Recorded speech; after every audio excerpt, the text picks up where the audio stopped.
Halo Sobat Profita, bertemu lagi di video edukasi Profita Institute. Pada video kali ini kita akan membahas tentang Bizer dan kawan-kawan.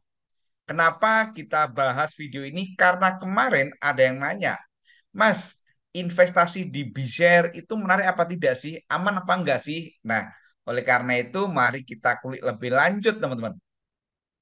Sebelumnya pahami bahwa video ini bukan untuk mendiskreditkan suatu pihak, tapi adalah edukasi untuk membuka wawasan kita. Sebelum kita ngomongin B-share, dan bagi teman-teman yang belum paham apa itu B-share, saya ingin sampaikan bahwa ini saya mengutip dari berita dari CNBC. Di situ disebutkan bahwa berdasarkan data OJK per 23 Desember terdapat beberapa penyelenggara equity crowdfunding yang sudah resmi mengantongi izin dari OJK. Yang pertama diantaranya Santara, kemudian ada Bizer, kemudian ada Crowdana dan LendX. Nah, kita akan kulik nanti keempatnya ini. Oh ya, bagi teman-teman yang belum paham apa itu crowdfunding gitu kan, intinya adalah kita pakai definisi dari Crowdana aja. Jadi sebenarnya crowdfunding itulah investasi gotong royong. Bahasa sederhananya adalah kita ikut memodali usaha orang lain gitu kan dengan nominal yang kecil. Jadi menurut saya crowdfunding ini ada beberapa teman-teman. Tadi disebutkan di berita tadi ada Santara, ini webnya Santara gitu kan. Urun dana investasi bisnis UKM. Jadi kita urun dana investasi kita urunan gitu kan. Kemudian ada Bizer, sudah kita buka. Kemudian ada Crodana. Nah ini Crodana tadi kita buka.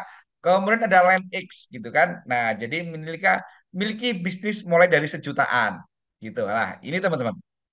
Nah jadi apabila teman-teman punya usaha ingin berkembang tapi terkendala biaya, ini bisa memanfaatkan crowdfunding ini teman-teman.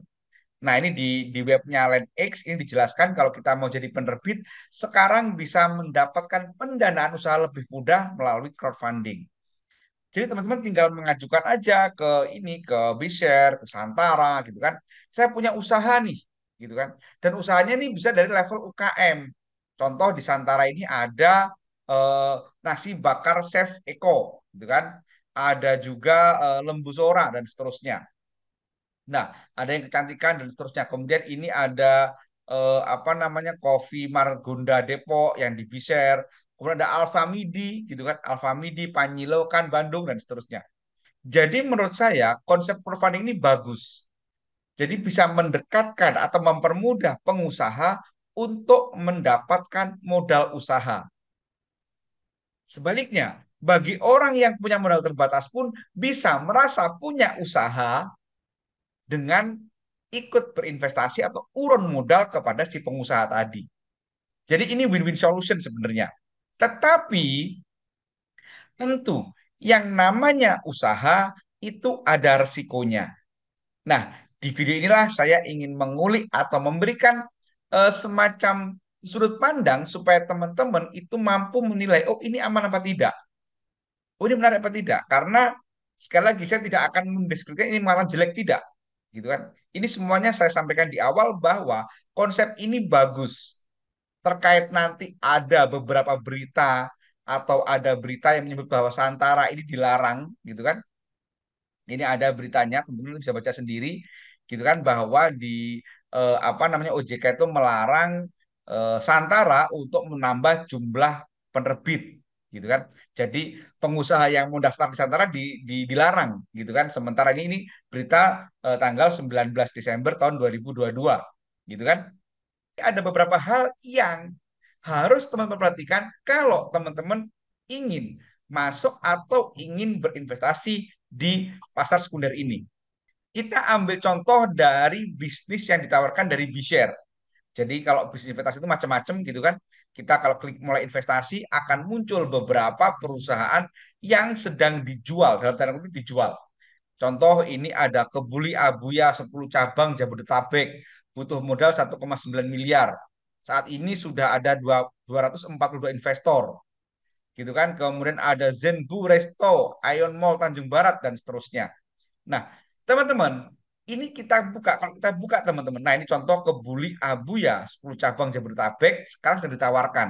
targetnya 1,9, saat ini ada 992 juta. Video ini dibuat tanggal 28 Februari. Gitu kan? Nah, teman-teman perhatikan, yang teman-teman perhatikan adalah berapa jumlah total saham yang dibagikan, teman-teman. Ini penting sekali. Semakin besar total saham yang dilepas atau dibagikan, itu semakin berisiko. Catat nih. Jadi kalau kita mau masuk ke sini, perhatikan berapa total saham yang dibagikan atau dilepas kepada investor atau kepada masyarakat umum. Semakin gede persentasenya, maka semakin tidak menarik dan semakin berisiko. Kenapa demikian? Kita pakai logika sederhana, teman-teman. Pengusaha itu tentu tidak mau usahanya itu dibagi. Kalau dia untung, nggak mau dibagi ke banyak orang, gitu kan. Maunya yang dipegang sendiri kan. Nah, kalau semakin banyak saham dilepas, tentu saat dia untung, gitu kan, dia harus melepas banyak profit ke banyak orang. Nah, jadi kalau yang dibagikan 10%, maaf, 90%, sebenarnya orang ini hanya bermodal sedikit. Kalau ada resiko, ya dia cuma sedikit tuh resikonya. Apalagi ada yang menarik, teman-teman. Nah, ini contoh ini. Ini ada yang Alfamidi, Panyilekan Bandung. Di sini tertulis adalah total saham yang dibagikan adalah 100%. Bayangkan, ada pengusaha meminta modal semuanya. Dia nggak modal apa-apa. Secara modal, secara nominal dia nggak modal.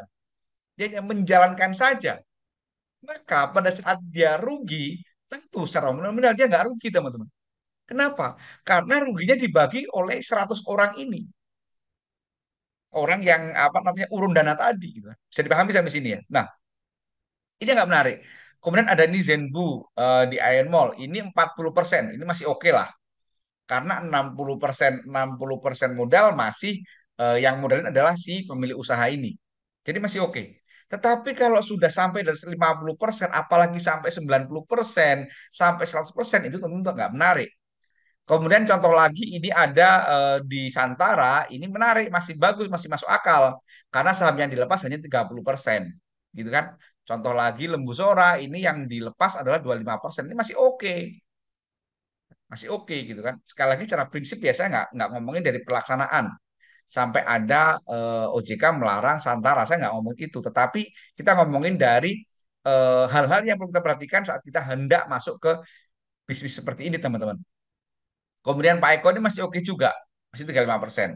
Sementara di Line X ini nggak, saya nggak menemukan apa namanya, nggak menemukan berapa berapa persen yang dilepas karena dia harus unduh aplikasi gitu kan.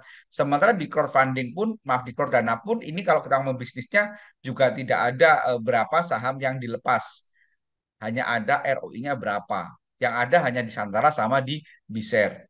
Kemudian teman-teman perhatikan juga apa namanya omset dan dana yang dibutuhkan. Contoh ini, omsetnya dia 40 juta selama setahun ini makanan. Omset, kita bukan ngomongin profit ya. Tentunya profitnya nggak sampai 40%. Maaf, 40 juta. Tetapi dia membutuhkan dana 500 juta. Maka sangat jomplang sekali. Nah, ini juga menurut saya nggak menarik, teman-teman. Sangat berisiko. Kemudian kalau yang ini, ya ini masih menarik. Omsetnya 11 miliar, membutuhkan dana 8 miliar, masih oke. Contoh lagi ini yang kecantikan ini contoh masih oke. Omsetnya 6 miliar gitu kan, dan yang dibutuhkan 3,5 miliar. Ini masih oke. Sementara kalau yang tadi ini contoh ini tadi, nah ini jomplang banget.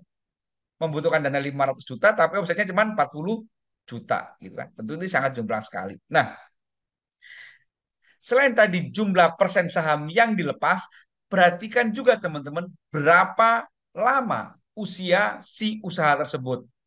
Contoh, ini ada Kongko, Kongko Gading Serpong, gitu kan, PT Kongko Serpong. Dia baru berdiri sejak tahun 2022. Artinya dia belum ada setahun berdiri. Atau mungkin baru setahun berdiri. Tentu ini tidak bisa menjadi patokan bahwa ini perusahaan yang settle, yang kuat, gitu kan.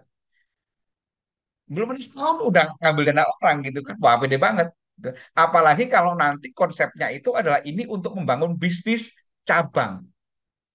Nah, ini perhatikan juga teman-teman. Nah, contoh ini Lembu Sora, dia udah ada keterangannya nih. Mulai usaha sejak tahun 2013, sudah 10 tahun lalu, masih oke. Gitu kan? Ini sudah lama, sudah 10 tahun dibandingkan tadinya cuma setahun gitu kan. Wah, tentu itu ngeri gitu, ngeri-ngeri sedap gitu kan. Atau contoh lagi ini bisnis kafe Tofe ini dia berdiri sejak tahun 2006. Nah, ini masih oke lah karena masih sudah terbukti dia 14 tahun gitu kan, 14 tahun lebih dia berdiri. Tapi kalau tadi usahanya baru setahun, wah, ini berbahaya teman-teman. Bukan berbahaya, maaf, berisiko. Gitu kan? Berisiko, gitu kan? Semakin tinggi risikonya. Nah, jadi teman-teman, menurut saya dua hal tadi itu yang menjadi indikator awal crowdfunding di usaha ini menarik apa tidak. Jadi yang pertama kita cari yang usahanya lama gitu kan, usahanya udah tua, kemudian eh, kecil saham yang dilepas, gitu kan. Tetapi kalau kita perhatikan teman-teman, kalau kita perhatikan di Crodana, ini dia harus minimal mulai 1 juta ya. Maka menurut saya dibandingkan kita beli 1 juta gitu kan, investasi 1 juta di perusahaan yang kita belum tahu gitu kan, alangkah lebih bijak menurut saya kalau uang 1 juta ini kita gunakan untuk membeli perusahaan-perusahaan yang sudah familiar. Contoh Unicam, contoh Unilever, contoh misalkan mungkin Indosat gitu kan, yang ada di pasar modal. Jadi melalui saham di perusahaan terbuka yang sudah IPO. Nah, jadi itulah teman-teman jawaban saya. Mungkin panjang muter-muter, tetapi intinya crowdfunding ini menarik, gitu kan? Hanya kita harus jeli memperhatikan usaha ini prospektif atau tidak. Perhatikan berapa jumlah lembar yang dibagi dan berapa lama usia perusahaan tersebut. Di atas itu semua, menurut saya, kalau memang nominalnya itu gede dari 1 juta, menurut saya ini akan lebih bagus lagi, akan lebih menarik lagi kalau ini kita investasikan di perusahaan-perusahaan terbuka yang sudah IPO, yang mana kita sudah tahu riwayat perusahaan-perusahaan tersebut. Misalkan Unilever, HMSP mungkin bagi yang merokok, kemudian Unicam, yang produsen cam, pembalut, atau Mami Poko, dan seterusnya. Demikian, semoga bermanfaat. Apabila ada yang kurang berkenan, mohon maaf. Terima kasih. Wassalam.